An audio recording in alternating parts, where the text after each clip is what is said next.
തിരക്കേറിയ ജീവിതത്തിനിടയിൽ നിന്ന് ഞാൻ സമാധാനം തേടുകയാണ്. അതെ, a moment to nourish my soul. ആരോഗ്യത്തിനൊപ്പം സൗന്ദര്യവും.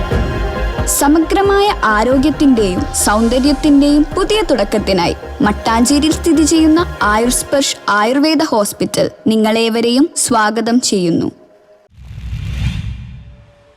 ആഹ്ലാദത്തോടെ ഫോർട്ട് കൊച്ചി പുതുവത്സരത്തെ വരവേറ്റു. 2 കൂറ്റൻ പാപ്പാനികൾ കത്തിയമർന്നു. ആഹ്ലാദരാവുകളുടെ ഫോർട്ട് കൊച്ചി പുതുവർഷ പുലരിയെ വരവേറ്റു. പുലർച്ചെ 12-ന് കൊച്ചി തുറമുഖത്ത് നങ്കൂർന്ന് വിട്ടിരുന്ന കപ്പലുകളിൽ നിന്ന് സൈറൺ മുഴങ്ങിയതോടെ ഫോർട്ട് കൊച്ചിയുടെ തെരുവോരങ്ങളിൽ വിവിധ ക്ലബ്ബുകളുടെ നേതൃത്വത്തിൽ സ്ഥാപിച്ചിരുന്ന കൊച്ചി പാപ്പാനികൾ ഉൾപ്പെടെ അഗ്നിക്കിരയാക്കിയാണ് ഫോർട്ട് കൊച്ചി പുതുവത്സര പുലരിയെ വരവേറ്റത്. ഇത്തവണ ഫോർട്ട് കൊച്ചിയിൽ 2 കൂറ്റൻ പാപ്പാനികളും അഗ്നിക്കിരയാക്കിയാണ് പുതുവത്സരാഘോഷം നടന്നത്.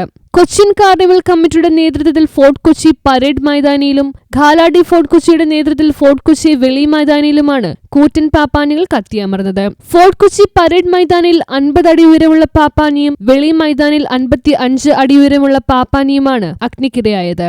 ബുധനാഴ്ച വൈകിട്ട് 4 മണി മുതൽ ഫോർട്ട് കൊച്ചി ഭാഗത്തേക്കുള്ള വാഹനങ്ങളിൽ നിയന്ത്രണങ്ങൾ ഏർപ്പെടുത്തിയിരുന്നു. മൈതാനിയിൽ എത്തിയ ജനത്തെ സാക്ഷിയാക്കിയാണ് 2ഇടങ്ങളിലെയും പാപ്പാനിക്ക് തീ കൊളുത്തിയത്. പുതുവത്സര രാത്രിയിൽ ആയിരക്കണക്കിന് ആളുകൾ പങ്കെടുക്കുന്ന പാപ്പാനിയെ കത്തിക്കുന്ന ചടങ്ങുകൾക്ക് ആവശ്യമായ സുരക്ഷാ ക്രമീകരണങ്ങൾ പോലീസ് ശക്തമാക്കിയിരുന്നു. ഗതാഗത നിയന്ത്രണങ്ങൾ, പാർക്കിംഗ് സൗകര്യങ്ങൾ, മെഡിക്കൽ സഹായം, പോലീസ് വാച്ച് ടവർ, വിദേശികൾക്ക് പ്രത്യേക pavilion, sector vice fencing, volunteers എന്നിവ സജ്ജമായിരുന്നു. സംസ്ഥാനത്തിന്റെ വിവിധ ഭാഗങ്ങളിൽ നിന്ന് ആയിരങ്ങളാണ് പ്രധാന പുതുവത്സരാഘോഷ കേന്ദ്രങ്ങളൊന്നായ ഫോർട്ട് കൊച്ചിയിലേക്ക് ബുധനാഴ്ച രാവിലെ മുതൽ ഒഴുകിയെത്തിയത്. ദൂരസ്ഥലങ്ങളിൽ നിന്നുള്ളവർ ശനിയാഴ്ച തന്നെ ഹോം സ്റ്റേകളിലും മറ്റും ഇടം പിടിച്ചിരുന്നു. ഫോർട്ട് കൊച്ചിയുടെ തെരുവോരങ്ങളിൽ ബുധനാഴ്ച ആട്ടും പാട്ടുമായി ആഘോഷ ലഹരിയിലായിരുന്നു.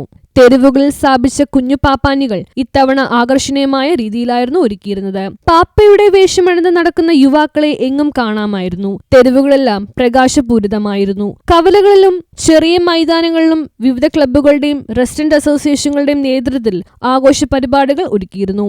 നിരവധി വിദേശ വിനോദ സഞ്ചാരികളാണ് ഫോർട്ട് കൊച്ചിയിലെ ആഘോഷത്തിൽ പങ്കാളികളാകാനായി എത്തിയത്. പുതുവത്സരാഘോഷം പൊടിപൊടിക്കുന്നതിൽ പള്ളുരുത്തിയും ഒട്ടും പിന്നിലല്ലായിരുന്നു. പള്ളുരുത്തി കാർണിവൽ കമ്മിറ്റിയുടെ നേതൃത്വത്തിലാണ് പള്ളുരുത്തിയിലെ ആഘോഷ പരിപാടികൾ നടന്നത്.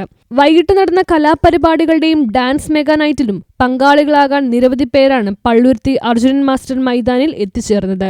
ഇവിടെ സ്ഥാപിച്ച പാപ്പാനിക്ക് പുലർച്ചെ 12ഓടെ തീ കൊളുത്തി. വ്യാഴാഴ്ച വൈകിട്ട് 5 മണിക്ക് സാംസ്കാരിക സമ്മേളനവും തുടർന്ന് നടക്കുന്ന നാട്യതരംഗ്, പ്രച്ഛന്നവേഷ മത്സരം എന്നിവയോടെ ഈ വർഷത്തെ ആഘോഷ പരിപാടികൾക്ക് സമാപനം കുറിക്കും. പുതുവത്സരാഘോഷ പരിപാടികളുടെ ഭാഗമായി ലോക ശ്രദ്ധ പിടിച്ചുപറ്റിയ കൊച്ചിൻ കാർണിവൽ റാലി വ്യാഴാഴ്ച നടക്കും. വൈകിട്ട് 4-ന് ഫോർട്ട് കൊച്ചി വെളിയിൽ നിന്ന് ആരംഭിക്കുന്ന റാലിയിൽ നിരവധി നിശ്ചല ദൃശ്യങ്ങളും പ്രച്ഛന്നവേഷധാരികളും ഫാൻസി ഡ്രസ് ധാരികളും അണിനിരക്കും. നിരവധി കലാരൂപങ്ങൾ കാർണിവൽ റാലിക്ക് മാറ്റിയേക്കും. ഫോർട്ട് കൊച്ചി പരേഡ് മൈതാനിയിൽ റാലി സമാപിക്കും. തുടർന്ന് പൊതുസമ്മേളനവും സമ്മാനദാനവും നടക്കും. News bureau, fort Kochi.